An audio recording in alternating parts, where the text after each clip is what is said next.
ഒന്ന് രാജാക്കന്മാർ അധ്യായം 5. ദേവാലയ നിർമ്മാണത്തിനുള്ള ഒരുക്കം.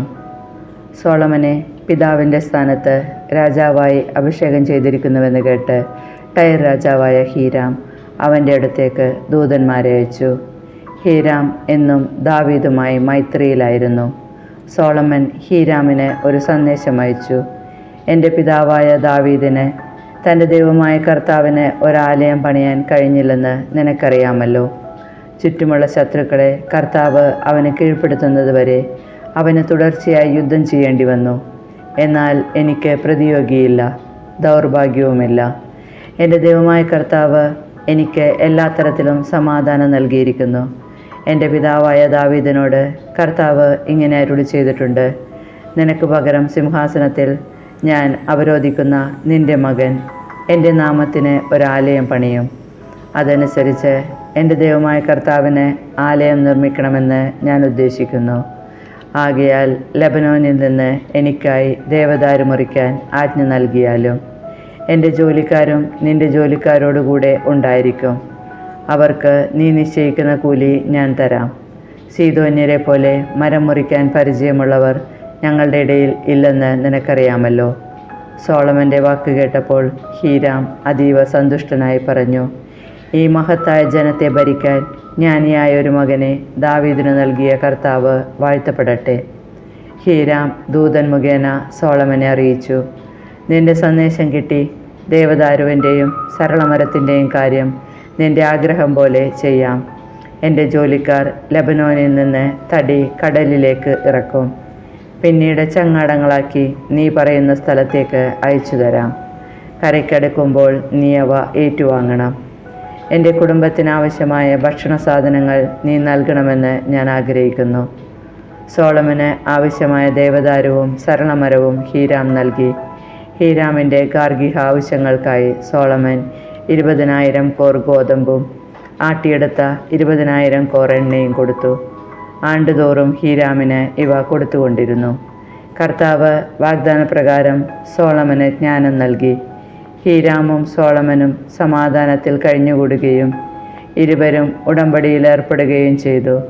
സോളമൻ രാജാവ് ഇസ്രായേലിൻ്റെ എല്ലാ ഭാഗത്തു നിന്നും അടിമവേലയ്ക്ക് ആളെ എടുത്തു. 30,000 പേരാണ് ഇങ്ങനെ തിരഞ്ഞെടുക്കപ്പെട്ടത്. മാസം തോറും 10,000 പേരെ വീതം ലെബനോനിലേക്ക് അയച്ചുകൊണ്ടിരുന്നു.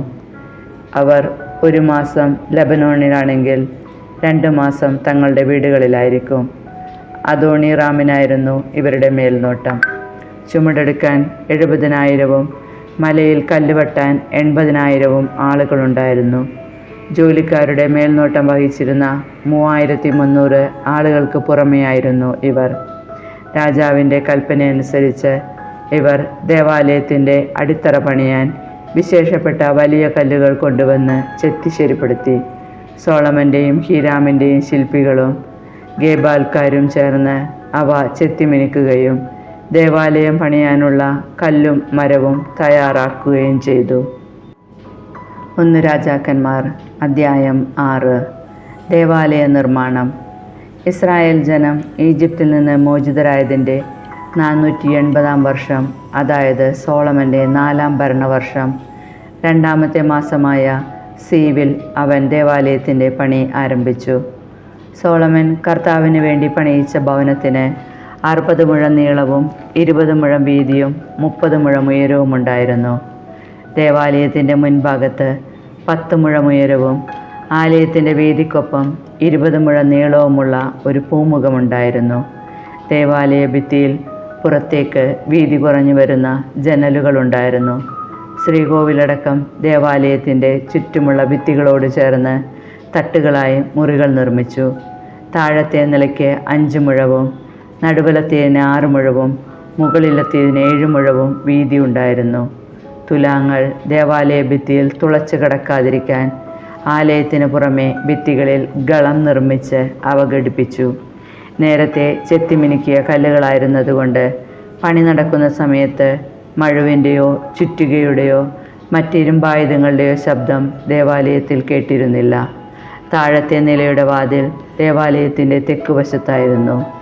ഗോവണിയിലൂടെ നടുവിലത്തെ നിലയിലേക്കും അവിടെ നിന്ന് മൂന്നാമത്തേതിലേക്കും മാർഗമുണ്ടായിരുന്നു. ഇങ്ങനെ അവൻ ദേവാലയം പണിതീർത്തു. ദേവദാരുവിൻ്റെയും പലകയും തുലാങ്ങളും കൊണ്ടാണ് മച്ചുണ്ടാക്കിയത്. തട്ടുകൾ പണിയിച്ചത് ആലയത്തിന് ചുറ്റും 5 മുഴം ഉയരത്തിലാണ്.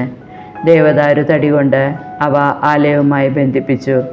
സോളമന് കർത്താവിൻ്റെ അരുളപ്പാടുണ്ടായി: നീ എനിക്ക് ഭവനം പണിയുകയാണല്ലോ. എൻ്റെ ചട്ടങ്ങൾ ആചരിച്ചും എൻ്റെ അനുശാസനങ്ങൾ അനുസരിച്ചും എൻ്റെ കൽപ്പനകൾ പാലിച്ചും നടന്നാൽ ഞാൻ നിൻ്റെ ദൈവമായ ദാവീദിനോട് ചെയ്ത വാഗ്ദാനം നിന്നിൽ നിറവേറ്റും. ഞാൻ ഇസ്രായേൽ മക്കളുടെ മധ്യേ വസിക്കും. എൻ്റെ ജനമായ ഇസ്രായേലിനെ ഞാൻ ഉപേക്ഷിക്കുകയില്ല. സോളമൻ ദേവാലയത്തിൻ്റെ പണി പൂർത്തിയാക്കി. അവൻ ദേവാലയ ഭിത്തികളുടെ ഉൾവശം തറ മുതൽ മുകളറ്റം വരെ ദേവദാരു പലക കൊണ്ട് പൊതിഞ്ഞു. തറയിൽ സരളമരപ്പലകകളും നിരത്തി. ദേവാലയത്തിൻ്റെ പിൻഭാഗത്തെ 20 മുഴം തറ മുതൽ മുകളറ്റം വരെ ദേവദാരു പലക കൊണ്ട് വേർതിരിച്ചു. അങ്ങനെയാണ് അതിവിശുദ്ധമായ ശ്രീകോവിൽ നിർമ്മിച്ചത്. ശ്രീകോവിലിൻ്റെ മുൻപിലുള്ള ദേവാലയ ഭാഗത്തിന് 40 മുഴമായിരുന്നു നീളം. ഫലങ്ങളും വിടർന്ന പുഷ്പങ്ങളും കൊത്തിയ ദേവദാരു പലക കൊണ്ട് ആലയത്തിൻ്റെ ഉൾവശം മുഴുവൻ പൊതിഞ്ഞിരുന്നു. എല്ലായിടത്തും ദേവദാരു പലകകൾ കല്ല് തെല്ലും ദൃശ്യമായിരുന്നില്ല. കർത്താവിൻ്റെ വാഗ്ദാന പേടകം സ്ഥാപിക്കുന്നതിന് ആലയത്തിൻ്റെ ഉള്ളിൽ ശ്രീകോവിൽ സജ്ജമാക്കി. അതിന് 20 മുഴം നീളവും വീതിയും ഉയരവുമുണ്ടായിരുന്നു. അവൻ അത് തങ്കം കൊണ്ട് പൊതിഞ്ഞു. ദേവദാരു കൊണ്ട് ബലിപീഠവും നിർമ്മിച്ചു. ദേവാലയത്തിൻ്റെ ഉൾവശം തങ്കം കൊണ്ട് പൊതിഞ്ഞ് ശ്രീകോവിലിൻ്റെ മുൻവശത്തെ കുറുകെ സ്വർണ്ണച്ചങ്ങലകൾ ബന്ധിച്ചു. അവിടവും സ്വർണം കൊണ്ട് പൊതിഞ്ഞു. ദേവാലയം മുഴുവൻ സ്വർണം കൊണ്ട് പൊതിഞ്ഞു. ശ്രീകോവിലിലെ ബലിപീഠവും അവൻ സ്വർണം കൊണ്ട് പൊതിഞ്ഞു. 10 മുഴം ഉയരമുള്ള 2 കെരൂബുകളെ ഒലിവ് തടി കൊണ്ട് നിർമ്മിച്ച് അവൻ ശ്രീകോവിലിൽ സ്ഥാപിച്ചു. കെരൂബിൻ്റെ ഇരുചിറകുകൾക്കും 5 മുഴം നീളമുണ്ടായിരുന്നു. ഒരു ചിറകിൻ്റെ അറ്റം മുതൽ മറ്റേ ചിറകിൻ്റെ അറ്റം വരെ ആകെ 10 മുഴം. രണ്ടാമത്തെ കെരൂബിനും 10 മുഴം. 2 കെരൂബുകളുടെയും വലുപ്പവും രൂപവും ഒന്നുപോലെ തന്നെ. ഒരു കെരൂബിൻ്റെ ഉയരം 10 മുഴം, മറ്റേതും അങ്ങനെ തന്നെ. സോളമൻ കെരൂബുകളെ ശ്രീകോവിലിൽ സ്ഥാപിച്ചു. ഒരു കെരൂബിൻ്റെ ചിറക് ഒരു ചുമരിലും മറ്റേ കെരൂബിൻ്റെ ചിറക് മറുചുമരിലും തൊട്ടിരിക്കത്തക്ക വിധം ചിറകുകൾ വിടർത്തിയാണ് സ്ഥാപിച്ചത്. മറ്റു 2 ചിറകുകൾ മധ്യത്തിൽ പരസ്പരം തൊട്ടിരുന്നു. അവൻ കെരൂബുകളെ സ്വർണം കൊണ്ട് പൊതിഞ്ഞു. അകത്തും പുറത്തുമുള്ള മുറികളുടെ ഭിത്തികളിൽ കെരൂബുകളും ഈന്തപ്പനകളും വിടർന്ന പുഷ്പങ്ങളും കൊത്തിവച്ചിരുന്നു. അവയുടെ തറയിൽ സ്വർണം പതിച്ചിരുന്നു. ശ്രീകോവിലിൻ്റെ കതകുകൾ ഒലിവുതടി കൊണ്ട് നിർമ്മിച്ചു. മേൽപ്പടിയും കട്ടിളക്കാലുകളും ചേർന്ന് ഒരു പഞ്ചഭുജമായി. ഒലിവുതടിയിൽ തീർത്ത ഇരുകതകുകളിലും കെരൂബ്, ഈന്തപ്പന, വിടർന്ന പുഷ്പങ്ങൾ എന്നിവ കൊത്തി. എല്ലാം സ്വർണം കൊണ്ട് പൊതിഞ്ഞു. ദേവാലയത്തിൻ്റെ കവാടത്തിൽ ഒലിവുതടി കൊണ്ട് ചതുരത്തിൽ കട്ടിളയുണ്ടാക്കി. അതിൻ്റെ കതകും 2 സരളമരം കൊണ്ട് നിർമ്മിച്ചു. ഓരോന്നിനും ഈ 2 മടക്കുപാളി ഉണ്ടായിരുന്നു. അവൻ അവയിൽ കെരൂബുകളും ഈന്തപ്പനകളും വിടർന്ന പുഷ്പങ്ങളും കൊത്തിവച്ചു. അവയും കൊത്തുപണികളും സ്വർണം കൊണ്ട് പൊതിഞ്ഞു. അകത്തെ സ്വർണം ചെത്തിമിനുക്കിയ 3 നിര കല്ലും 1 നിര ദേവദാരു തടിയും കൊണ്ട് നിർമ്മിച്ചു. 4 വർഷം സീവ് മാസത്തിലാണ് ദേവാലയത്തിന് അടിസ്ഥാനമിട്ടത്. 11-ാം വർഷം 8-ാം മാസം, അതായത് ബൂൽ മാസം, ദേവാലയത്തിൻ്റെ എല്ലാ ഭാഗങ്ങളും യഥാവിധി പൂർത്തിയായി. അങ്ങനെ ദേവാലയ നിർമ്മാണത്തിന് 7 വർഷം വേണ്ടി വന്നു. 1 രാജാക്കന്മാർ അധ്യായം 7. രാജകൊട്ടാരം. സോളമൻ 13 വർഷം കൊണ്ട് കൊട്ടാരം പണിത് പൂർത്തിയാക്കി. അവൻ ലെബനോൻ കാനന മന്ദിരവും നിർമ്മിച്ചു. അതിന് നീളം 100 മുഴം, വീതി 50 മുഴം, ഉയരം 30 മുഴം. അതിന് ദേവദാരു കൊണ്ടുള്ള 3 നിര തൂണുകളും ഉത്തരവും ഉണ്ടായിരുന്നു. ഓരോ നിരയിലും 15 തൂണ് വീതം 45 തൂണിന്മേൽ തുലാം വെച്ച് ദേവദാരു പലക കൊണ്ട് തട്ടിട്ടു. 3 നിര ജാലകങ്ങൾ ഇരുഭിത്തികളിലും പരസ്പരാഭിമുഖമായി നിർമ്മിച്ചു. വാതിലുകളും ജനലുകളും ചതുരാകൃതിയിലുണ്ടാക്കി. ഇരുവശങ്ങളിലുമുള്ള ജനലുകൾ 3 നിരയിൽ പരസ്പരാഭിമുഖമായാണ് ഉറപ്പിച്ചത്. 50 മുഴം നീളവും 30 മുഴം വീതിയുമുള്ള സ്തംഭശാലയും അവൻ പണിയിച്ചു. അതിൻ്റെ മുൻവശത്ത് തൂണുകളിൽ വിധാനത്തോടുകൂടി പൂമുഖവും തീർത്തു. ന്യായാസന മണ്ഡപവും അവൻ നിർമ്മിച്ചു. തറ മുതൽ മുകളറ്റം വരെ ദേവദാരു കൊണ്ടാണ് അത് നിർമ്മിച്ചത്. മണ്ഡപത്തിൻ്റെ പിൻഭാഗത്ത് തനിക്ക് വസിക്കാൻ അതേ ശില്പവേലകളോടുകൂടിയ ഒരു ഭവനവും നിർമ്മിച്ചു. ഇതേ രീതിയിൽ ഒരു ഭവനം തൻ്റെ ഭാര്യയായ ഫറവോയുടെ പുത്രിക്ക് വേണ്ടിയും പണിതു. ഒരേ തോതിൽ വെട്ടിയെടുത്ത വിലയേറിയ കല്ലുകൊണ്ടാണ് ഇവയുടെയെല്ലാം അസ്ഥിവാരം മുതൽ മേൽപ്പുര വരെ അകവും പുറവും കർത്താവിൻ്റെ ആലയത്തിൻ്റെ അങ്കണം മുതൽ മുഖ്യാങ്കണം വരെയും പണി കഴിപ്പിച്ചത്. അടിസ്ഥാനമിട്ടത് 8-10 മുഴമുള്ള വിലയേറിയ വലിയ കല്ലുകൊണ്ടാണ്. അതിനു മീതെ ഒരേ തോതിൽ ചെത്തിയെടുത്ത വിലയേറിയ കല്ലുകളും ദേവദാരു പലകകളും പാകിയിരുന്നു. മുഖ്യാങ്കണത്തിന് ചുറ്റുമെന്നതുപോലെ കർത്താവിൻ്റെ ആലയത്തിനും പൂമുഖത്തിനും ചുറ്റും 3 വരി ചെത്തിയ കല്ലും 1 വരി ദേവദാരു പലകയും ഉണ്ടായിരുന്നു. ദേവാലയത്തിൻ്റെ ഇതര സജ്ജീകരണങ്ങൾ. സോളമൻ രാജാവ് ടയറിൽ നിന്ന് ഹീരാമിനെ ആളയച്ചു വരുത്തി. അവൻ നഫ്താലി ഗോത്രത്തിലെ ഒരു വിധവയുടെ മകനായിരുന്നു. ടയർക്കാരനായ ഒരു പിച്ചളപ്പണിക്കാരനായിരുന്നു അവൻ്റെ പിതാവ്. ഹീരാം ഏതുതരം പിച്ചളപ്പണിയും ചെയ്യാൻ പോരുന്ന പാടവവും ബുദ്ധിയുമുള്ള ശില്പിയായിരുന്നു. അവൻ വന്ന് സോളമൻ രാജാവിന് എല്ലാ പണികളും ചെയ്തു കൊടുത്തു. അവൻ 2 ഓട്ടുസ്തംഭങ്ങളുണ്ടാക്കി. ഓരോന്നിനും 18 മുഴം ഉയരവും 12 മുഴം വണ്ണവുമായിരുന്നു. അകം പൊള്ളയായി 4 വിരൽ കനത്തിലാണ് അത് നിർമ്മിച്ചത്. സ്തംഭങ്ങളുടെ മുകളിൽ സ്ഥാപിക്കാൻ അവൻ ഓടുകൊണ്ട് 2 മകുടങ്ങൾ വാർത്തു. ഓരോന്നിൻ്റെയും ഉയരം 5 മുഴം. 2 സ്തംഭങ്ങളുടെയും മുകളിലെ മകുടങ്ങളിൽ ചിത്രപ്പണി ചെയ്ത തൊങ്ങലും ചങ്ങലയും ഘടിപ്പിച്ചു. സ്തംഭങ്ങളുടെ മുകളിലുള്ള മകുടങ്ങളിലെ തൊങ്ങലുകളുടെ മീതെ മകുടങ്ങൾ മൂടത്തക്ക വിധം 2 വരി മാതളപ്പഴം കൊത്തിവെച്ചു. പൂമുഖത്തുള്ള സ്തംഭങ്ങളുടെ മകുടങ്ങൾ 4 മുഴം ഉയരത്തിൽ ലില്ലി പുഷ്പത്തിൻ്റെ ആകൃതിയിലായിരുന്നു. സ്തംഭങ്ങളുടെ മുകളിൽ തൊങ്ങലുകളോടുകൂടി ചേർന്ന് ഉന്തി നിൽക്കുന്ന ഭാഗത്ത് മകുടങ്ങൾ സ്ഥാപിച്ചു. അവയ്ക്ക് ചുറ്റും 2 നിരയായി 200 മാതളപ്പഴം വീതം കൊത്തിയിരുന്നു. ദേവാലയത്തിൻ്റെ പൂമുഖത്താണ് സ്തംഭങ്ങൾ സ്ഥാപിച്ചത്. വലത്തുവശത്തെ സ്തംഭത്തിന് യാക്കീൻ എന്നും ഇടത്തുവശത്തേതിന് ബോവാസ് എന്നും പേരിട്ടു. സ്തംഭങ്ങളുടെ ഉപരിഭാഗത്ത് ലില്ലി പുഷ്പങ്ങൾ കൊത്തിയിരുന്നു. ഇപ്രകാരം സ്തംഭങ്ങളുടെ നിർമ്മാണം പൂർത്തിയായി. ഉരുക്കിയ ലോഹം കൊണ്ട് അവനൊരു ജലസംഭരണി വൃത്താകൃതിയിൽ നിർമ്മിച്ചു. അതിൻ്റെ വ്യാസം 10 മുഴം, ആഴം 5 മുഴം, ചുറ്റളവ് 30 മുഴം. വക്കിനു താഴെ ചുറ്റും 30 മുഴം നീളത്തിൽ കായകൾ ഉണ്ടാക്കിയിരുന്നു. കായകൾ 2 നിരകളായി ജലസംഭരണിയോടൊപ്പമാണ് വാർത്തെടുത്തത്. 12 കാളകളുടെ പുറത്താണ് ജലസംഭരണി സ്ഥാപിച്ചിരുന്നത്. അവയിൽ 3 വടക്കോട്ടും പടിഞ്ഞാറോട്ടും തെക്കോട്ടും കിഴക്കോട്ടും തിരിഞ്ഞു നിന്നു. അവയുടെ പിൻഭാഗം ജലസംഭരണിയിലേക്ക് തിരിഞ്ഞു നിന്നു. ജലസംഭരണിക്ക് ഒരു കൈപ്പത്തിയുടെ ഘനമുണ്ടായിരുന്നു. അതിൻ്റെ വക്ക് കോപ്പയുടേതെന്ന പോലെ ലില്ലി പുഷ്പം പോലെ ആയിരുന്നു. 2000 ബത്ത് വെള്ളം അതിൽ കൊള്ളുമായിരുന്നു. ഹീരാം ഓടുകൊണ്ട് 4 മുഴം നീളവും 4 മുഴം വീതിയും 3 മുഴം ഉയരവുമുള്ള 10 പീഠങ്ങളുണ്ടാക്കി. പീഠങ്ങൾ പണിതത് ഇങ്ങനെയാണ്. പീഠത്തിൻ്റെ പലകകൾ ചട്ടത്തിൽ ഉറപ്പിച്ചു. പലകകളിൽ സിംഹം, കാള, കെരൂബ് എന്നിവയുടെ രൂപങ്ങൾ കൊത്തിയുണ്ടാക്കി. ചട്ടത്തിൽ താഴെയും മുകളിലും സിംഹം, കാള, പുഷ്പം എന്നിവ കൊത്തിവെച്ചു.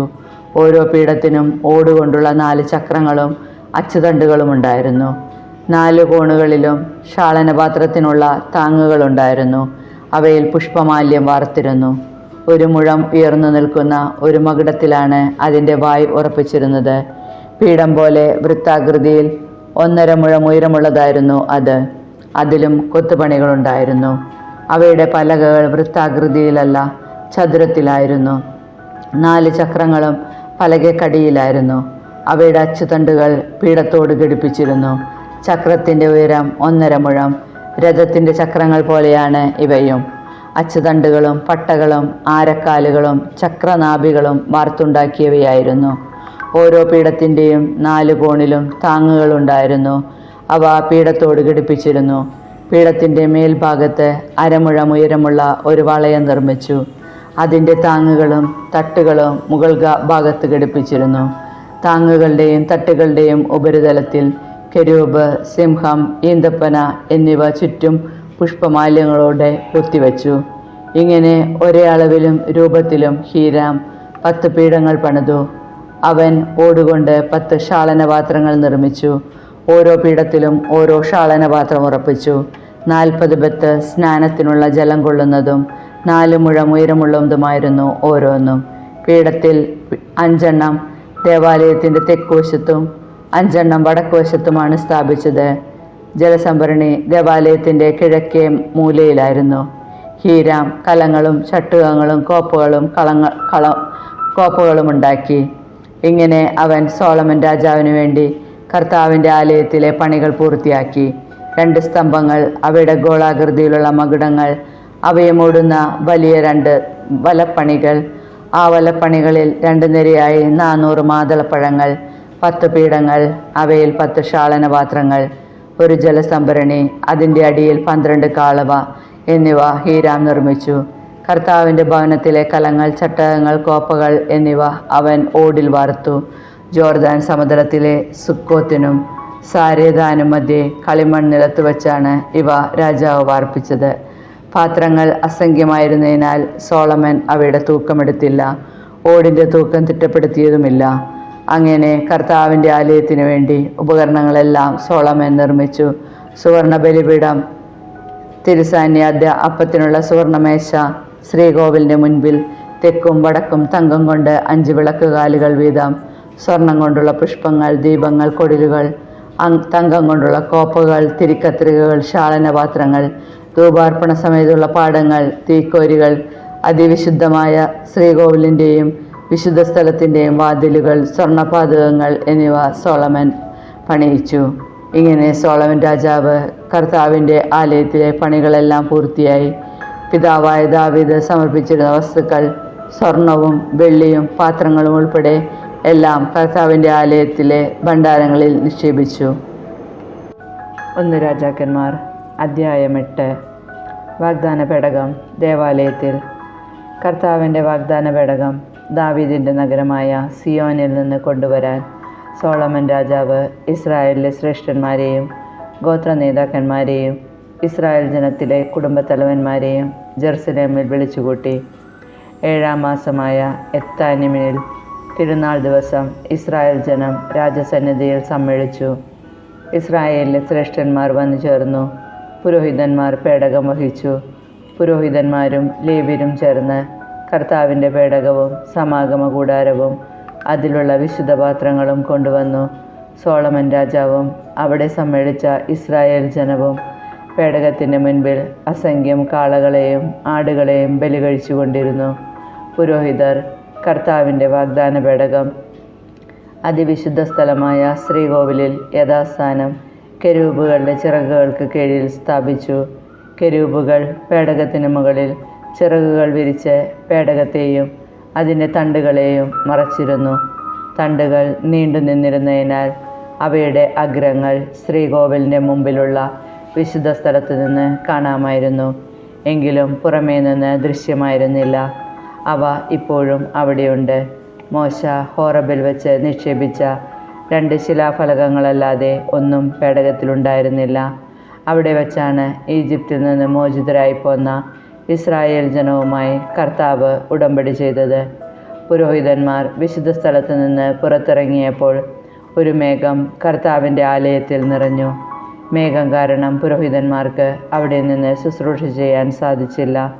കർത്താവിൻ്റെ തേജസ് ആലയത്തിൽ നിറഞ്ഞു നിന്നു. അപ്പോൾ സോളമൻ പറഞ്ഞു, കർത്താവ് സൂര്യനെ ആകാശത്ത് സ്ഥാപിച്ചു, എന്നാൽ നിറഞ്ഞ അന്ധകാരത്തിലാണ് താൻ വസിക്കുക എന്ന് അവിടുന്ന് അരുൾ ചെയ്തു. അവിടത്തേക്ക് എന്നേക്കും വസിക്കാൻ മഹനീയമായ ഒരാലയം ഞാൻ നിർമ്മിച്ചിരിക്കുന്നു. രാജാവ് തിരിഞ്ഞ് കൂടെ നിന്ന ഇസ്രായേൽ സമൂഹത്തെ അനുഗ്രഹിച്ചു. അവൻ പറഞ്ഞു, ഇസ്രായേലിൻ്റെ ദൈവമായ കർത്താവ് വാഴ്ത്തപ്പെടട്ടെ. എൻ്റെ പിതാവായ ദാവീദിന് നൽകിയ വാഗ്ദാനം തൻ്റെ കരങ്ങളാൽ ഇതാ അവിടുന്ന് പൂർത്തിയാക്കിയിരിക്കുന്നു. അവിടുന്ന് ദാവീദിനോട് അരുൾ ചെയ്തു, എൻ്റെ ജനമായ ഇസ്രായേലിനെ ഈജിപ്തിൽ നിന്ന് മോചിപ്പിച്ച നാൾ മുതൽ എനിക്ക് ആലയം പണിയാൻ ഇസ്രായേൽ ഗോത്രങ്ങളിൽ നിന്ന് ഞാനൊരു നഗരവും തിരഞ്ഞെടുത്തില്ല. എന്നാൽ എൻ്റെ ജനമായ ഇസ്രായേലിന് നായകനായി ഞാൻ ദാവീദിനെ തിരഞ്ഞെടുത്തു. ഇസ്രായേലിൻ്റെ ദൈവമായ കർത്താവിന് ആലയം പണിയാൻ എൻ്റെ പിതാവായ ദാവീദ് അത്യധികം ആഗ്രഹിച്ചു. എൻ്റെ പിതാവായ ദാവീദിനോട് കർത്താവ് അരുളി ചെയ്തിട്ടുണ്ടായിരുന്നു, എനിക്ക് ആലയം പണിയാനുള്ള നിൻ്റെ അഭിലാഷം നല്ലത് തന്നെ, എങ്കിലും നീ അത് നിർമ്മിക്കുകയില്ല.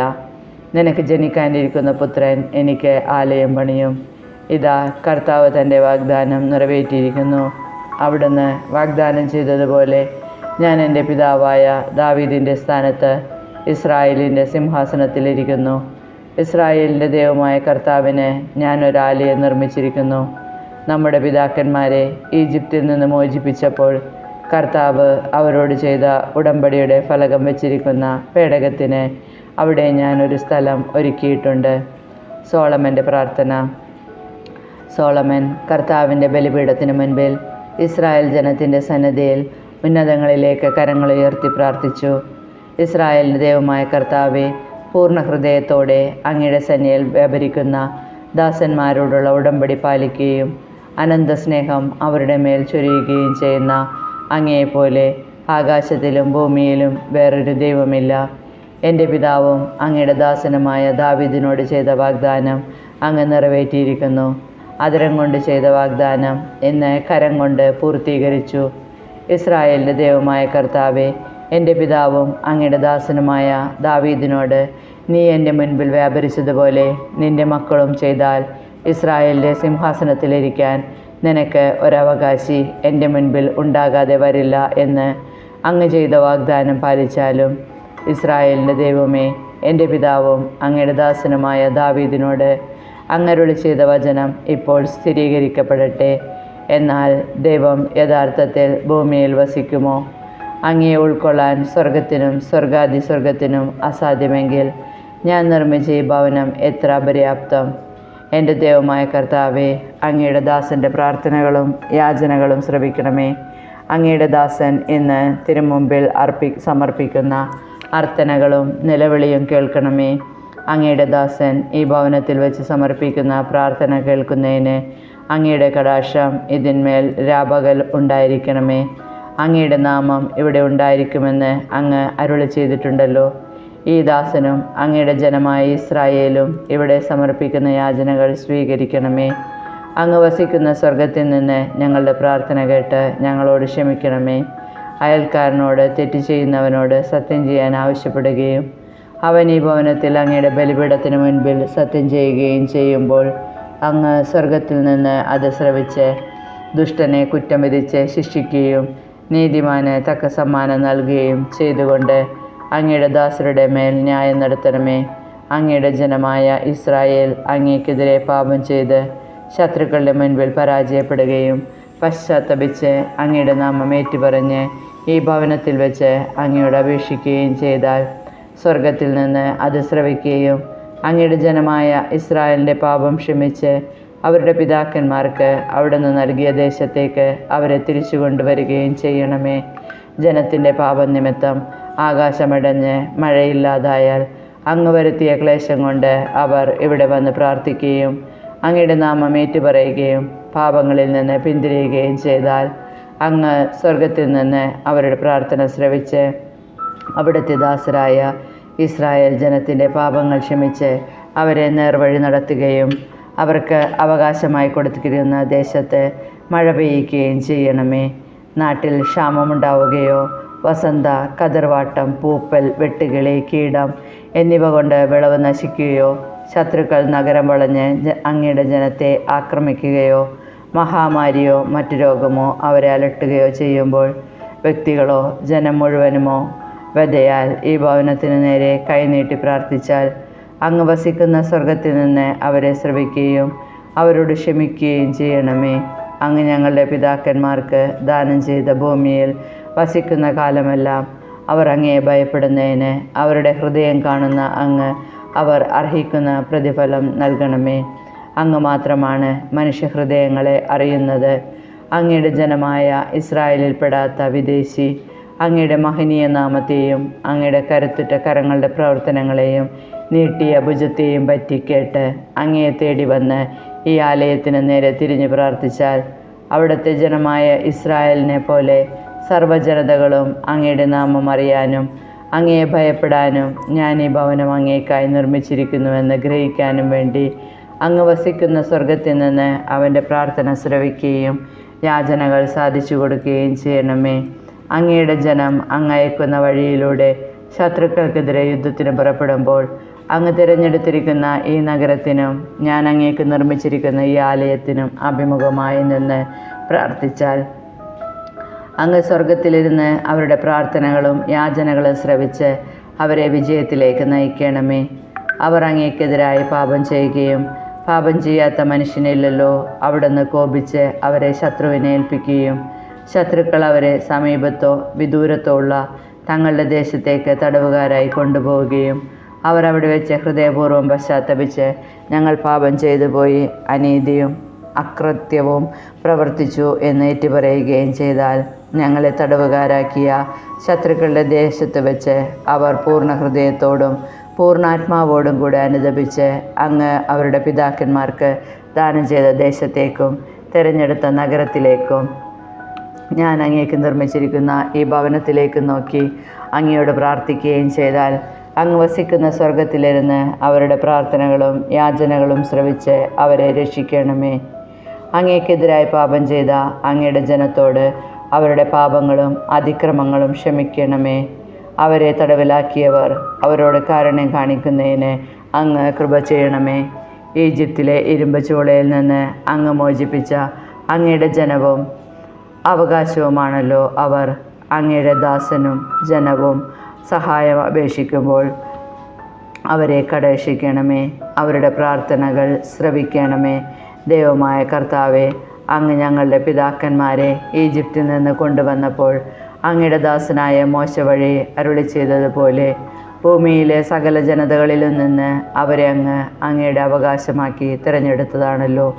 കർത്താവിനോടുള്ള പ്രാർത്ഥനയ്ക്കും യാചനകൾക്കും ശേഷം സോളമൻ അവിടുത്തെ ബലിപീഠത്തിൻ്റെ മുൻപിൽ നിന്ന് എഴുന്നേറ്റ് അവൻ്റെ കൈകൾ ആകാശത്തിലേക്ക് ഉയർത്തി മുട്ടുകുത്തി നിൽക്കുകയായിരുന്നു.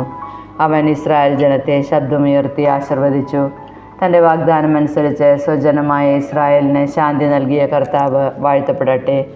തൻ്റെ ദാസനായ മോശ വഴി വാഗ്ദാനം ചെയ്ത നന്മകളിലൊന്നും അവിടുന്ന് നിറവേറ്റാതിരുന്നിട്ടില്ല. നമ്മുടെ ദൈവമായ കർത്താവ് നമ്മുടെ പിതാക്കന്മാരോടുകൂടെ എന്നതുപോലെ നമ്മോടുകൂടെയും ഉണ്ടായിരിക്കട്ടെ. നമ്മെ പുറന്തള്ളുകയോ ഉപേക്ഷിക്കുകയോ ചെയ്യാതിരിക്കട്ടെ. നാം അവിടുത്തെ മാർഗത്തിലൂടെ ചരിക്കുന്നതിനും അവിടുന്ന് നമ്മുടെ പിതാക്കന്മാർക്ക് നൽകിയ കൽപ്പനകളും ചട്ടങ്ങളും ശാസനകളും പാലിക്കുന്നതിനും അവിടുന്ന് നമ്മുടെ ഹൃദയങ്ങളെ തന്നിലേക്ക് തിരിക്കട്ടെ. കർത്താവിൻ്റെ സന്നിധിയിൽ ഞാൻ സമർപ്പിച്ച ഈ പ്രാർത്ഥനകളും യാചനകളും രാപ്പകൽ അവിടുത്തെ മുൻപിലുണ്ടായിരിക്കുകയും അവിടുന്ന് ഈ ദാസനെയും തൻ്റെ ജനമായ ഇസ്രായേലിനെയും അനുദിനം പരിപാലിക്കുകയും ചെയ്യട്ടെ. അങ്ങനെ കർത്താവാണ് ദൈവമെന്നും അവിടുന്ന് മാത്രമാണ് ദൈവമെന്നും ഭൂമിയിലെ സർവ്വജനതകളും അറിയട്ടെ. ആകയാൽ ഇന്നത്തെ പോലെ അവിടുത്തെ കൽപ്പനകളും ചട്ടങ്ങളും അനുസരിച്ച് ജീവിക്കുന്നതിന് നിങ്ങളുടെ ഹൃദയം പൂർണ്ണമായി ദൈവമായ കർത്താവിൽ ആയിരിക്കട്ടെ. ദേവാലയ പ്രതിഷ്ഠ. രാജാവും ജനവും കർത്താവിൻ്റെ മുൻപിൽ ബലിയർപ്പിച്ചു. സോളമൻ 20,000 കാളകളെയും 1,20,000 ആടുകളെയും കർത്താവിന് സമാധാന ബലിയായി അർപ്പിച്ചു. അങ്ങനെ രാജാവും ഇസ്രായേൽ ജനവും കർത്താവിൻ്റെ ആലയത്തിൻ്റെ പ്രതിഷ്ഠ നടത്തി. അന്ന് തന്നെ രാജാവ് കർത്താവിൻ്റെ ആലയത്തിന് മുൻപിലുള്ള അങ്കണത്തിൻ്റെ മധ്യഭാഗം വിശുദ്ധീകരിച്ചു. അവിടെയാണ് അവൻ ദഹനബലികളും ധാന്യബലികളും സമാധാന ബലികളുള്ള കൊഴുപ്പും അർപ്പിച്ചത്. കർത്താവിൻ്റെ മുൻപിലുള്ള ഓടുകൊണ്ടുള്ള ബലിപീഠത്തിന് ഈ ദഹനബലികളും ധാന്യബലികളും സമാധാന ബലിക്കുള്ള കൊഴുപ്പും അർപ്പിക്കാൻ തക്ക വലിപ്പമുണ്ടായിരുന്നില്ല. സോളമൻ ഹമാത്തിൻ്റെ അതിർത്തി മുതൽ ഈജിപ്ത് തോട് വരെയുള്ള ഇസ്രായേൽ ജനങ്ങളോടൊന്നിച്ച് നമ്മുടെ ദൈവമായ കർത്താവിൻ്റെ മുൻപിൽ 7 ദിവസം ഉത്സവം ആഘോഷിച്ചു. 8-ാം ദിവസം അവൻ ജനങ്ങളെ മടക്കി അയച്ചു. അവർ രാജാവിനെ പുകഴ്ത്തുകയും കർത്താവ് തൻ്റെ ദാസനായ ദാവീദിനും തൻ്റെ ദൈവമായ ഇസ്രായേലിനും ചെയ്ത സകല നന്മകളും ഓർത്ത് ആഹ്ലാദഭരിതരായി സ്വഭവനങ്ങളിലേക്ക് മടങ്ങുകയും ചെയ്തു.